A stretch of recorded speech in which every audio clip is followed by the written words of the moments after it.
দোয়া যদি কবুল করাতে চাও, দুনিয়ার জমিনে চাও, মৃত্যুর আগে আল্লাহ যেন ইজ্জত দে, সম্মান দে, এত বড় সম্মানিত করে দুনিয়ার জমিনে যেন এমন সম্মান কেউ না পায়। জুলফিকার নকশবন্দি ইমামে আহমদ ইবনে হাম্বল রাহমাতুল্লাহি আলাইহি জিন্দেগীর চমৎকার ঘটনা নিয়ে আসলেন। ইমামে আহমদ ইবনে হাম্বল রাহমাতুল্লাহি আলাইহি তার জামানার সব থেকে বড় আলিম ছিলেন। তার কাছে তো হাদিস ছিল, তিনি হাদিসের জন্য দৌড়াদৌড়ি করতেন, সফর করতেন। পৃথিবীর জমিনে বিশ্ববিখ্যাত হাদিস গ্রন্থ যেটা সব থেকে বেশি হাদিস, 40,000-এর উপরে হাদিস, মুসনাদ ইমামে আহমদ ইবনে হাম্বল রাহমাতুল্লাহি আলাইহি, যিনি সারা দুনিয়া ঘুরে ঘুরে হাদিস সংগ্রহ করেছেন। হাদিস সংগ্রহ করা যার নিশাব, এত বড় বুজুর্গ আলেম ছিলেন। খলকে কোরআনের মাসালায় কোরআন মখলুক না মখলুক না এই কথার উপরে বাদশাহ তাকে আঘাত করেছে, রক্তাক্ত করেছে, বেত্রাঘাত করেছে, শরীর থেকে চামড়া উঠে গিয়া ফিনকি দিয়ে রক্ত বের হয়েছে। ইমামে আহমদ ইবনে হাম্বল রাহমাতুল্লাহি আলাইহি কোরআন মখলুক স্বীকার করতে চাইলেন না। যা বলছি তাই বলছি, এই কথার উপরে জীবন দিতে গেলেন। ইমামে আহমদ ইবনে হাম্বল রাহমাতুল্লাহি আলাইহি এত বড় জবরদস্ত আল্লাহ বলেছিলেন, কথাগুলো দিল দিয়ে শোনেন। হাদিস সংগ্রহের জন্য রাত দিন সফর করতেন।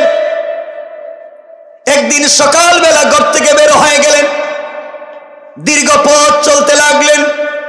দীর্ঘ পথ চলতে চলতে হাদিস সংগ্রহ করতে করতে অনেক দূর পর্যন্ত পৌঁছে গেলেন। নিজের গ্রাম, নিজের শহর ছেড়ে অনেক দূরে পৌঁছে গেলেন। যে এলাকায় গিয়ে পৌঁছলেন কেউ তাকে চিনে না, কারোর সঙ্গে তার পরিচয় নাই। ইমামে আহমদ ইবনে হাম্বল রাহমাতুল্লাহি আলাইহি একটা মসজিদে মাগরিবের সালাতের জন্য ঢুকে পড়লেন।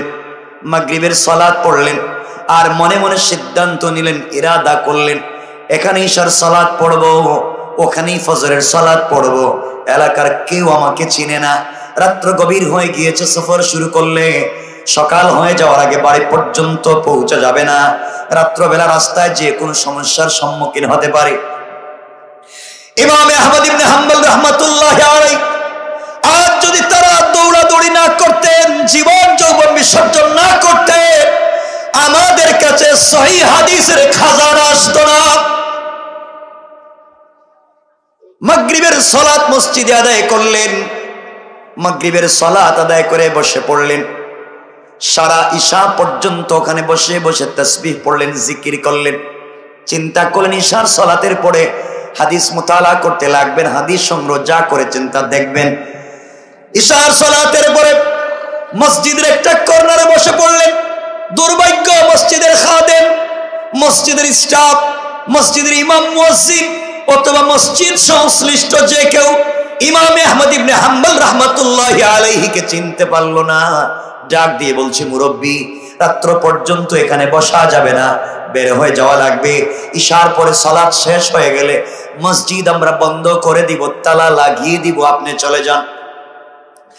ইমামে আহমদ ইবনে হাম্বল রাহমাতুল্লাহি আলাইহি অনুনয় বিনয় করলেন, আমাকে আজকে রাত্রে এখানে থাকতে দাও, সকাল হয়ে গেলে আমি চলে যাব। তাকে কোনোভাবেই মানল না, ঘাট ধরে বের করে দিতে চাইল। বিশ্ববিখ্যাত বুজুর্গ আলেম, তার জামানার 4 মযহব নামে আমরা যে মযহব গুলা চিনি, এক মযহবের উদ্ভাবক যার নামে চিনি হাম্বলি মযহব, এমন একজন বুজুর্গ আলেম মসজিদে তাকে বের করে দিতে চায়। কেউ তাকে চিনে না, নিজেও নিজের পরিচয় দেয় না। অথচ আমার মতো, আপনার মতো, আমাদের মতো যদি কিছু ছোটখাটো আলেম হতেন, ডাইরেক্ট কার্ড বের করে বলতেন, এই যে আমার চিনেননি, আমি কত বড়। এই হচ্ছে আমাদের কন্ডিশনার কোয়ালিটি। তোমার আমার দিলে ইখলাস আসবে না। ও মুসলমান, চিন্তা করো, আজকে রাত্রে চিন্তা করো তোমার জিন্দেগিতে। তুমি চিন্তা করবে তোমার জিন্দেগিতে কত রাত্রে ফজরের সালাত পড়ো নাই জামাতে, আর তারা চিন্তা করতেন বছরে কয়টা রাত্রে তাহাজ্জুদ ছুটে গিয়েছে। তুমিও আমি যদি সেই চিন্তায় লেগে যাই, আমার রাত্রে তাহাজ্জুদ ছুটে গেল কিনা, আমার সালাতুল হাজত ছুটে গেল কিনা, আমার আজকের দরুদ ছুটে গেল কিনা, ইস্তেগফার ছুটে গেল কিনা। আমলি জিন্দেগি তৈরি করবার জন্য ইখলাসপূর্ণ আমলের পিছনে লেগে যাই। রব বলে দিয়েছেন, বান্দারে দুনিয়ার সবাই তোমাকে ভুলে যেতে পারে, আমি আল্লাহ কথা দিলাম তোমাকে বলে যাব না। আমার বন্ধুগণ, গভীর রাত্র হয়ে গেল। ইমাম আহমদ ইবনে হাম্বল নয় বিনয় করলেন, তোমরা আমাকে থাকতে দাও। কেউ মানল না, সবগুলো বাহিরে ফেলে দিল। ইমাম আহমদ ইবনে হাম্বল রাহমাতুল্লাহি আলাইহি বের হয়ে গেলেন। রাত্রবেলা কনকনে শীতের সময় কোথায় যাবেন, কার বাড়িতে যাবেন, রাত্রবেলা কোথায় থাকবেন, দীর্ঘ পথ চলতে লাগলেন। আল্লামা জুলফিকার নকশবন্দি খুতুবাতে জুলফিকার লিখেন, ইমাম আহমদ ইবনে হাম্বল রাহমাতুল্লাহি আলাইহি দীর্ঘ পথ চলবার পর একটা বাজারে পৌঁছে গেলেন। বাজারে গিয়ে দেখলেন পুরা বাজারের দোকানগুলো বন্ধ। বাজারের এক কর্নারে গাছের গোড়ায় এক নওজোয়ান, মুখে চমৎকার দাড়ি, গাছের গোড়ায় ছোট্ট একটা দোকানে রুটি বিক্রি করতেছে, রুটি তৈরি করে রুটি বিক্রি করে। ইমাম আহমদ ইবনে হাম্বল রাহমাতুল্লাহি আলাইহি চিন্তা করলেন, রাত্রবেলা কোথায় যাব? এই জোয়ানের দোকান যেহেতু খোলা, তার দোকানের কাছে পৌঁছে যাই, জিজ্ঞাসা করব, রাত্র যদি খুলে রাখে তার দোকানে বসবো, সকাল হয়ে গেলে আমি ওখান থেকে চলে যাব। কথাগুলা দিল দিয়ে শোনেন। জোয়ানের কাছে পৌঁছে গেলেন, সালাম দিলেন, ডাক দিয়া বললেন, বাবা আমি এলাকার মুসাফির, এলাকার একটা মসজিদে মাগরিবের সালাত পড়েছি, ইশার সালাত মসজিদে আদায় করেছি। আমার ইচ্ছা ছিল মসজিদে থেকে ফজরের সালাত পড়ে বের হয়ে যাব। কেউ আমাকে চিনে না, কিন্তু মসজিদ কর্তৃপক্ষ যে কেউ আমাকে থাকতে দিল না, মসজিদ থেকে বের করে দিল। আমার শরীরে ঠান্ডার কোনো কাপড় নাই, গভীর রাত্র ঠান্ডার সময় কোথায় যাব, কার বাড়িতে যাব? আমার যে আর কোনো যাওয়ার জায়গা নাই, মুসাফির, বাড়ি অনেক দূরে। ও যুবক, তোমার দোকানের সামনে কি আমাকে রাত্রবেলা কাটাবার সুযোগ দিবা? তিনি ইমাম আহমদ ইবনে হাম্বল, তিনি ডাক দিয়া বলছেন, জোয়ান রে, তোমার দোকানের সামনে আমাকে রাত্রবেলা থাকবার সুযোগ কি দিবা? তোমার চুলার ভিতরে আগুন আছে, আমি আগুন পোহাতে পারবো, ঠান্ডার সময় শরীরকে কিছু গরম করতে পারবো, ফজরের পরে আমি চলে যাব, তুমি কি সারা রাত দোকান খুলে রাখবে? জোয়ান ডাক দিয়ে বলেছে, মুরব্বী আঙ্কেল, আপনাকে চিনতে পারলাম না। সারা বাজারের ব্যবসায়ীদের দোকান সকালবেলা খুলে সন্ধ্যার সময় বন্ধ করে দেয়, আর আমি দোকান খুলি সন্ধ্যার পরে, ফজরের সালাতের পরে দোকান বন্ধ করে দেই। কান সুবহানাল্লাহ। আশ্চর্য হয়ে গেলেন, ব্যাপার কি? সারা দুনিয়ার মানুষ ব্যবসা করে দিনে, আর একটা দোকান রাত্রবেলা খোলা রাখে। তিনি বললেন, বাবা দোকানে কি করো? জোয়ান ডাক দিয়ে বলছে, আঙ্কেল দোকানে রুটি তৈরি করি, রাত্রবেলা রুটি বিক্রি করি, তা দিয়ে আমার চলে। তিনি বললেন, বাবা আমি কি তোমার দোকানের সামনে দাঁড়িয়ে দাঁড়িয়ে রাত্র কাটিয়ে দিতে পারি? জোয়ান ডাক দিয়ে বলছে, আঙ্কেল কে? আপনাকে চিনতে পারলাম না। রাত্রবেলা দোকানের বাহিরে দাঁড়িয়ে আপনাকে কষ্ট করতে হবে না, প্রয়োজনে আপনি আমার দোকানের ভিতরে চলে আসেন, সারা রাত আপনি আমার দোকানে বসেন, সকালবেলা চলে যাবেন। ইমাম আহমদ ইবনে হাম্বল রাহমাতুল্লাহি আলাইহি এই রুটি বিক্রেতার দোকানের ভিতরে প্রবেশ করলেন। দোকানের ভিতরে প্রবেশ করার পরে আশ্চর্য কারবার, আজীব কারবার, নিজেকে সামলে রাখতে পারলেন না। তিনি দেখতে লাগলেন, জোয়ান রুটি তৈরি করে, যখন খামির বানায়, খাই তৈরি করে, খামির বানায়, তখনও পরে আস্তাগফিরুল্লাহ। রুটি তৈরি করার জন্য বল বানায়, পড়ে আস্তাগফিরুল্লাহ। রুটি তৈরি হয়ে যাওয়ার পরে পড়ে আস্তাগফিরুল্লাহ। রুটি তৈরি হয়ে গেলে চুলায় দিয়ে দেয়, পড়ে আস্তাগফিরুল্লাহ। চুলা থেকে রুটিটা নামিয়ে নির্ধারিত জায়গায় রাখে, পড়ে আস্তাগফিরুল্লাহ। কোন রুটি ক্রেতা যখন আসে, তার হাতে রুটি পৌঁছাইয়া দিয়ে পড়ে আস্তাগফিরুল্লাহ। ওই বেচারা যখন টাকা দেয়, টাকা হাতে নিয়ে পড়ে আস্তাগফিরুল্লাহ। টাকা রেখে দেয়, টাকা রেখে দিয়ে পড়ে আস্তাগফিরুল্লাহ। তিনি আশ্চর্য হয়ে গেলেন, জোয়ানের ব্যাপার কি? সে শুধু আস্তাগফিরুল্লাহ আস্তাগফিরুল্লাহ বলে কেন? বাইরে ইনসাফ সমাজে কায়েম করে দাও। ইনসাফ কায়েম করো, রব তোমার উপর ইনসাফ কায়েম করবে। ও জওয়ান, তোমাদেরকে আমি বলছি, আমি তোমাদের মতো জওয়ান, ছোট্ট কোনো আমলকে ছোট্ট মনে করো না। কারোর সঙ্গে কথা বলতে মুচকি হাসি দিয়ে কথা বলো, এটাও একটা আমল। কারণ ভালো করেই জানো, আজকে যারা আজ থেকে 50 বছর আগে তোমাদের এলাকায় ঢাকা শহরে যারা 50,000 টাকা দিয়ে জায়গা কিনেছিল, 50 বছর পরে কিন্তু এই জায়গার দাম 50,000 টাকা নাই, 50 কোটি হয়ে গিয়েছে। 50 বছর আগের 50,000 যদি এখন 50 কোটি হতে পারে, আজকের মুচকি হাসির একটা আমল কিয়ামতের দিনে 1000 কোটি টাকার আমল হয়ে যেতে পারে। কোন ঠিক কিনা? এজন্য ছোট আমলকে ছোট মনে করো না, জিন্দেগি কামিয়াব হয়ে যাবে। ও জওয়ানেরা শোনো, ইনসাফ কায়েম করো, ইনসাফ কায়েম করো। পোশাক পরবার সময় ইনসাফ কায়েম করো, ওযুর পানি ব্যবহার করার সময় ইনসাফ কায়েম করো, যতটুকুন প্রয়োজন ততটুকুন করো। জওয়ান, তোমাদের পা ধরে বলে গেলাম, আজ আমি আছি, কাল তুমি নাই। আমি হয়তো আজ আছি, কাল আমিও থাকবো না। দুনিয়ার জমিন থেকে তোমাকে আমাকে বিদায় নিয়ে যাওয়া লাগবে। কি নিয়ে যাবা? কিছুই তো নাই, কিছুই নাই। দিল দিয়া কয়েক মিনিটের কথা শোনো।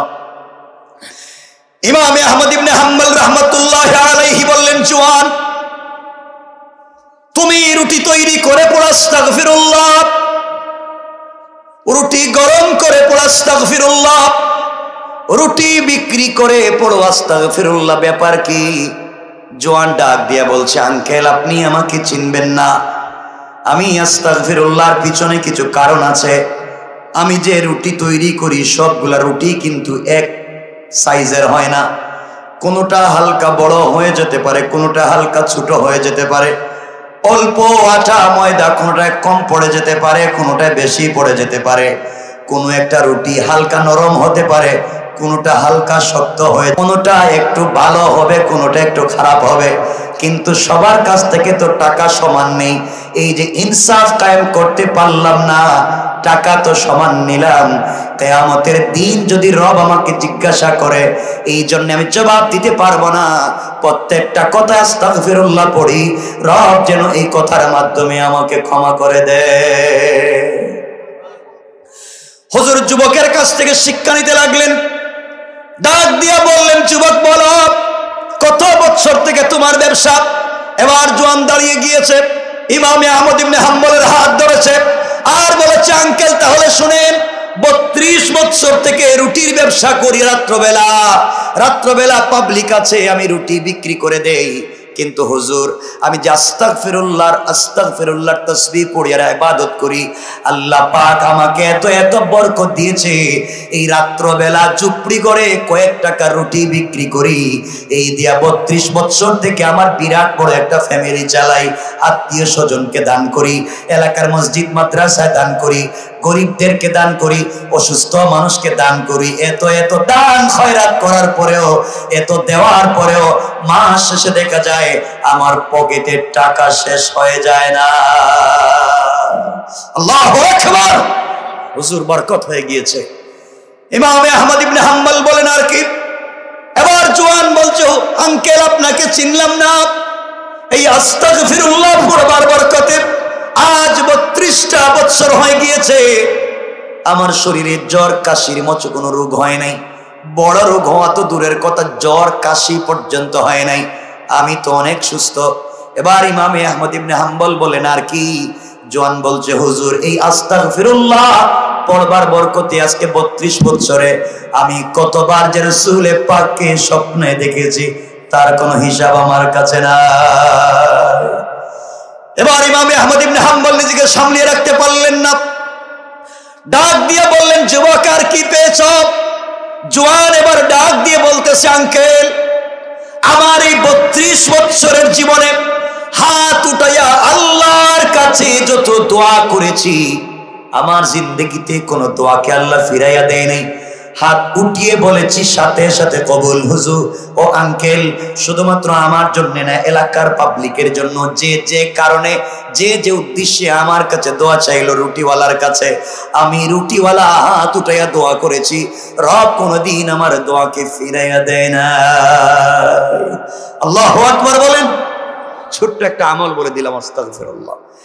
ইমাম আহমদ ইবনে হাম্বল নিজেকে আর সামলে রাখতে পারলেন না, এবার বললেন, যুবক সত্যি তুমি বলতে চাও তুমি মুস্তাজাবুদ দাওয়া, সব দোয়া তোমার কবুল হয়ে যায়? জোয়ান বলতেছে, হুজুর আমি যতক্ষণ পর্যন্ত ঘুমিয়ে না যাই, যতক্ষণ পর্যন্ত ইস্তেনজায় না যাই, আর কোনো কাজে না গিয়ে আমি ফারিগ থাকি, সব সময় আমি আস্তাগফিরুল্লাহ পড়ি।